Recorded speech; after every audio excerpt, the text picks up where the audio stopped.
Bismillahirrahmanirrahim. Assalamualaikum warahmatullahi wabarakatuh dan salam sejahtera. Nama saya Muhammad Khairunas bin Muhammad Kasim. Nombor matrik saya 23 DRS 18S1027. Pada hari ini, saya akan membentangkan puan-puan slide latihan industri sesi Disember 2020. Saya telah menjalani latihan industri di AA Teguh Bertam. Latihan industri ini bermula daripada 1 Mac sehingga 16 Julai. Okey, mari kita lihat slide seterusnya. Slide yang dipaparkan menunjukkan slide pengenalan.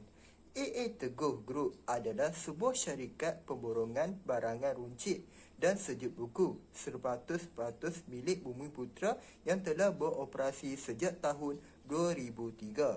Kedai borong AA Teguh ini membekalkan dan mengedarkan daging import, sayur-sayuran, barangan keperluan ke kedai, gerai burger, kedai runcit, perkhidmatan catering serta ke kantin dan asrama sekolah di semua kawasan di negeri Perlis, Kedah, Perak dan sebagainya. Terdapat beberapa jenis barangan yang dijual di AA Teguh ini. Antara jenis barangannya ialah barangan sejuk beku, barangan keperluan harian dan pelbagai jenis plastik bungkusan dan sebagainya. Barangan sejuk beku merupakan salah satu jualan atau permintaan yang tinggi daripada pelanggan untuk membelinya kerana terdapat beberapa jenis barang beku yang ditawarkan kepada pelanggan. Slide seterusnya menunjukkan latar belakang organisasi ini. AA Seri Gedung Enterprise, sekarang dikenali sebagai AA Teguh Sdn Bhd, adalah sebuah syarikat Bumiputera Muslim yang menekankan konsep halal 100%. Produk-produk utama syarikat ini adalah daging import, kambing import dari India, Switzerland, Australia dan sebagainya.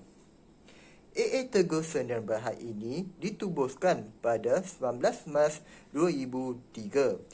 Ia ditubuhkan oleh Puan Asia bin Bahas. Seperti puan-puan boleh lihat, gambar pengasalnya berada di sebelah slide ini. Pasar raya ini pertama ditubuhkan di Sungai Petani Kedah. Di situ, beliau banyak memperolehi pengalaman pahit dan manis dari pelbagai cabaran membuka pasar raya ini. Kini, syarikat AA Teguh Sdn Bhd telah mempunyai 8 cawangan di seluruh Semenanjung Utara Malaysia.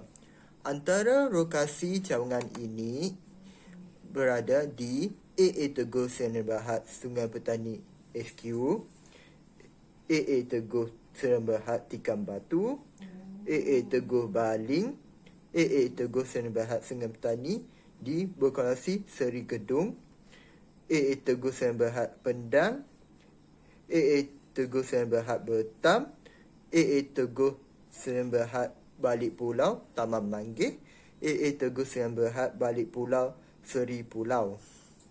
And ada lagi 3 cawangan akan dibuka. Sekarang pengasalnya hanya menunggu kelulusan bank untuk membuka 3 cawangan tersebut, antaranya di Tasik Gelugor, Gurun dan Lunas. Slide seterusnya menunjukkan carta organisasi Pasar Raya AA Teguh Sdn Bhd Bertam. Ini kerana saya telah menjalani latihan industri di Pasar Raya AA Teguh Sdn Bhd Bertam. Okey, carta pertama ialah SR yang bernama Puan Siti. Dan carta kedua ialah penyelia yang bernama Cik Siti. Di bawah penyelia ini terdapat 4 bahagian, antaranya juruwang, penjaga stor, penjaga barang runcit dan penjaga sayur dan daging. Daripada anda melihat carta organisasi tersebut, saya akan menerangkan skop kerja di Pasar Raya AA Teguh Sdn Bhd di cawangan Bertam. Okey, skop pertama pekerja ialah juruwang. yang bertanggungjawab dalam mengurus urusan jual beli barangan. Skop kedua pula, penjaga stor bertanggungjawab dalam mengurus pergerakan keluar masuk barangan, terutamanya ketibaan lori pembekal. Penjaga stor perlulah memeriksa senarai barangan dan memastikan barangan tersebut cukup seperti di dalam borang invoice. Skop ketiga ialah penjaga sayur dan daging yang bertanggungjawab mengurus sayur-sayuran, daging dan memotong ayam seperti yang dimahukan oleh pelanggan kami. Okey, skop keempat, penyelia. Penyeliakan ini dia membantu semua jawatan dan bertanggungjawab mengawasi gerak-geri setiap jawatan. Dan skop yang terakhir ialah penjaga barang runcit yang bertanggungjawab dalam memenuhi barangan-barangan di rak dan bertanggungjawab memenuhi customer untuk mengangkat barangan mereka ke kereta. Slide seterusnya menunjukkan skop kerja yang sering dilakukan oleh pelajar. Skop kerja yang sering dilakukan oleh pelajar yang pertama ialah jururuang. Pada pendapat saya, menjadi jururuang ini mempunyai kesabaran, mental dan emosi yang kuat kerana menghadapi pelbagai kerenah pelanggan kami. Kadang-kadang dimarahi. Tapi kami mengamalkan konsep senyum untuk customer kami. Skop kerja yang kedua yang dilakukan oleh pelajar ialah penjaga barangan runcit. Penjaga barangan runcit ini tugasnya tidak mudah kerana dia harus memastikan setiap masa barangan di rak penuh. Sekiranya mempunyai kekosongan, penjaga barangan runcit ini perlu memenuhkannya. Selain itu, penjaga barangan runcit ini haruslah peka terhadap keadaan jururuang. Sekiranya berlakunya kesesakan, penjaga barangan runcit ini harus membantu jururuang dalam membungkus barangan pelanggan.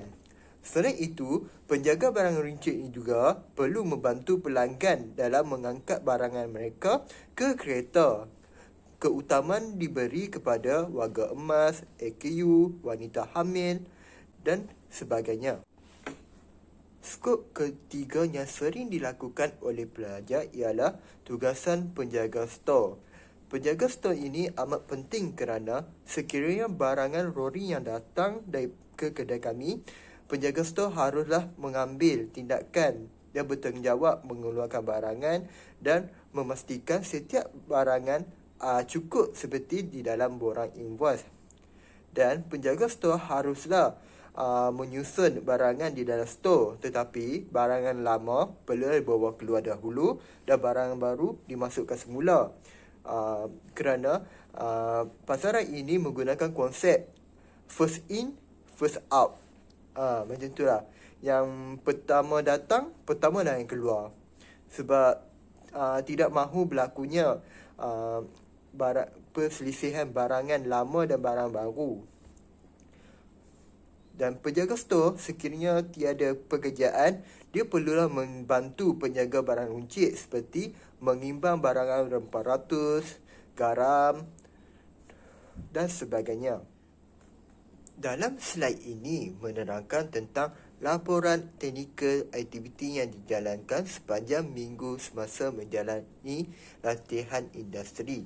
Setiap cawangan AA Teguh Sdn Bhd telah menggunakan perisian point of sale yang bertujuan menyelaraskan harga setiap barangan di setiap cawangan AA Teguh kerana pernah menjadi isu kepada pelanggan tetap kami. Pelanggan tetap kami telah mengunjungi cawangan SP dan membeli sesuatu barangan.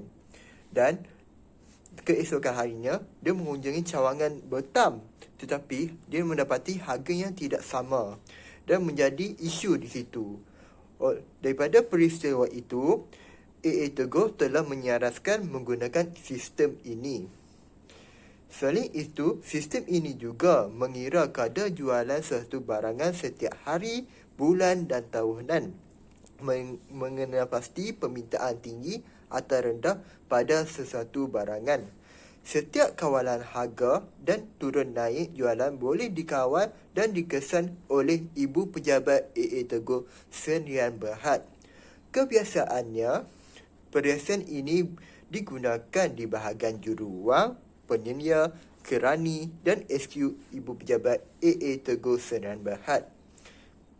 Sistem arm point of sale ini merupakan sistem utama untuk digunapakai oleh syarikat dan sangat penting bagi syarikat kerana dalam sistem tersebut menyimpan pelbagai data jualan setiap cawangan dan pelbagai jabatan untuk membuat kerja mereka menerusi sistem arm point of sale dengan mudah. Raja sebelah menerangkan fungsinya secara mudah. Slide seterusnya menunjukkan proses kerja yang dilakukan menggunakan sistem ini di juruwang secara ringkas. Pertama, buka sistem arm point of sale dan masukkan ID dan kataluan juruwang tersebut. Yang kedua, ketika pelanggan datang ke kashier, barangan tersebut perlu diimbas kodnya menggunakan handheld barcode scanner. Langkah yang ketiga, sekiranya kod yang diimbas tidak dapat dikesan barangannya, maka pelajar perlu melakukan secara manual dengan cara perlu menekan butang shift bersama F6. Setelah itu, dia akan mengeluarkan ruang pencarian dan pelajar perlu menaik barangan tersebut. Contohnya gambar di atas itu. Langkah keempat pula, sekiranya pelanggan tiba-tiba berubah fikiran untuk tidak membeli barangan tersebut, maka pelajar perlu membuang barangan itu daripada sistem dengan menekan butang shift bersama-sama F2 dan menunggu monitor akan memaparkan senarai barangan yang ingin dibuang dan pelajar harus memilih dan membuangnya. Langkah kelima, setelah selesai mengimbas semua barangan yang dibeli oleh pelanggan, sistem itu akan memaparkan jumlah harga barangan tersebut. Langkah keenam, setelah itu, pelajar perlu memberitahu nilai harga barangan yang dibeli oleh pelanggan dan menunggu jumlah wang yang bakal dibeli oleh pelanggan. Setelah pelajar menerima wang tersebut, pelajar perlu menekan kontrol bersama F1 dan meletak nilai wangnya. Langkah ketujuh, nilai baki akan muncul di sistem itu dan poket wang daripada mesin juruwang itu akan terbuka sendiri. Maka, pelajar perlu meletakkan wang dan mengambil baki nilai mengikut paparan di sistem itu, seperti di dalam gambar itu. Makalah, langkah ke-8, resit juga perlu dibuat secara manual dengan menekan S8, S1, S1, S1 dan tekan enter, maka akan keluarlah resit itu. Kesimpulan secara keseluruhannya, sepanjang pelajar menjalani latihan industri, terdapat banyak perubahan daripada sudut pembelajaran, persekitaran, pergaulan sesama rakan sekerja. Dia secara tidak langsung dapat meningkatkan dedikasi dan bersikap rasional terhadap diri pelajar sendiri. Setiap tugasan yang diberikan telah memberi sedikit gambaran dan pendedahan tentang bidang yang diceburi, di mana setiap pengalaman dan ilmu pengetahuan yang diperolehi dapat dijadikan sebagai pembangkit pada masa akan datang. Seterusnya, latihan industri juga memberi pelajar kepada persekitaran pekerjaan yang sebenar, yang mana pelajar bakal menghadapi masalah dan cabaran yang baru. Pelajar juga akan mendapat maklumat dan pemahaman yang lebih jelas daripada keadaan sebenar dalam dunia pekerjaan. Akhir kata, pelajar amat bersyukur dan bangga kerana dapat menjadi pelatih di AA Teguh Sdn Bhd. Melalui latihan praktikal ini, dapat pelajar memanfaatkan untuk masa sekarang dan seterusnya untuk masa akan datang. Slide seterusnya menunjukkan komen dan cadangan. Pihak syarikat perlu membuat jadual bagi setiap pelajar yang menjalani latihan industri di syarikat mereka supaya setiap hari pelajar mempunyai aktiviti yang hendak dilakukan dan ditulis ke dalam buku laporan harian mereka. Yang kedua, pihak syarikat dicadangkan agar dapat menerang secara terperinci kepada pelajar tentang pengurusan dan cara melakukan sesuatu kerja serta teknik menggunakan sistem maklumat dengan betul. Pihak syarikat juga perlu mempunyai mesin kad penumbuk atau yang lebih dikenali mesin paskat agar memudahkan pergerakan keluar masuk pelajar. Yang keempat, pihak syarikat juga perlu menyediakan segala yang berkaitan dengan pelajar secara sistematik dan teratur. Ini adalah supaya laporan latihan industri pelajar akan menunjukkan sedikit sebanyak corak pengurusan di dalam syarikat berkenaan. Terima kasih diucapkan kerana sudi menonton sehingga akhir. Saya juga ingin memohon maaf kerana saya mempunyai sedikit pelat ketika perbentangan ini dilakukan.